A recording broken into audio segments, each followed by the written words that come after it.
Workin' Man Blues was a big hit for country singer Merle Haggard, who also wrote the song. There's really not a lot going on with the acoustic guitar. It's kind of in the background, and it uses 3 chords in one chord progression that repeats over and over. The real fun in Workin' Man Blues is in the lead guitar part, where we'll have a lot of chicken picking to do and a really authentically country guitar solo.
Workin' Man Blues is an example of a 12-bar blues progression.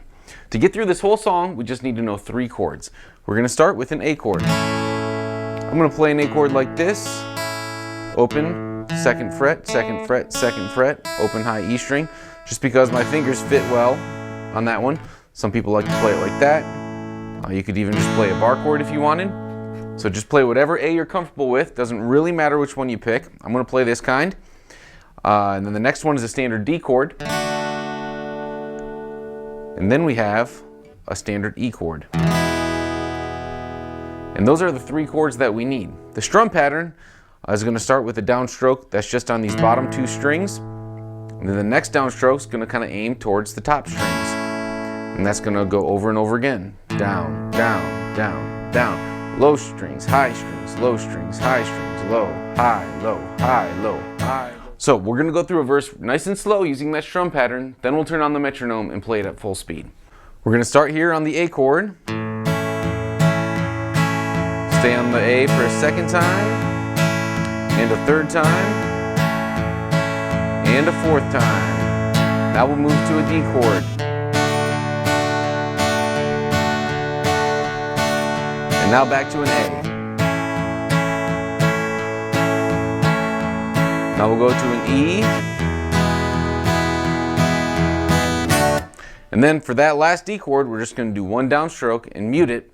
Then we'll go back to strumming the A chord for the end of each verse. 1, 2, 3, go.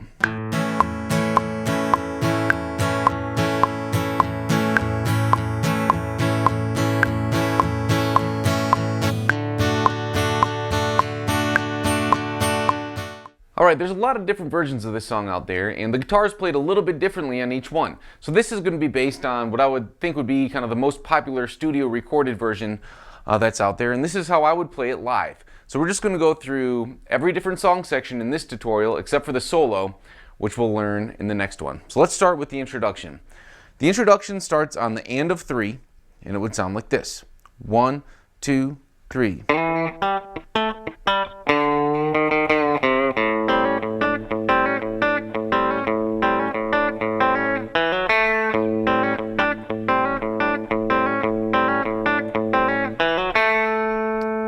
And then we start the verses. So let's go nice and slow through that. Again, we're starting on the and of 3. 1, 2, 3. Slide up from 5 to 7 on the A string. Then with our finger on our right hand, we're going to pick the 5th fret of D. And then a ghost note on the A string with our ring finger. So. And then we'll roll our ring finger down to the 7th fret of the D string. We'll hit that with our finger on our right hand. Another ghost note on the A string. Back to the 5th fret of D. And then we're going to move our ring finger down to the 5th fret of A, bend that up, a total of 4 picks. So start that one over. 1, 2, 3, 4, back down, and then another pick on the 3rd fret with a little half bend. And then we're into that little chicken picking section. So one more time on that lick, nice and slow. 1, 2, 3.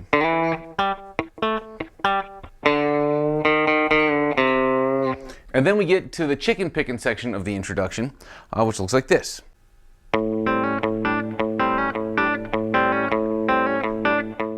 All right, this is a great classic country guitar solo that we're going to learn today for Workin' Man Blues. I'd really encourage you to learn the verse progression before you dive into the solo, because a lot of the licks, especially towards the end, are kind of very similar or sometimes exactly the same as the licks that we've already learned in the verse. So it'll make it a lot easier to learn this solo if you've already kind of gone over that tutorial.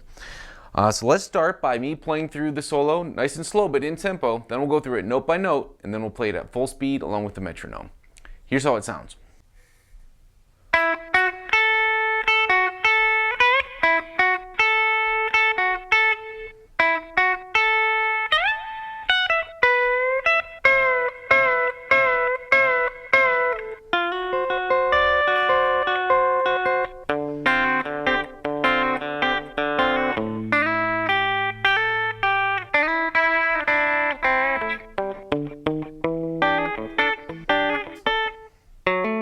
One, two, three.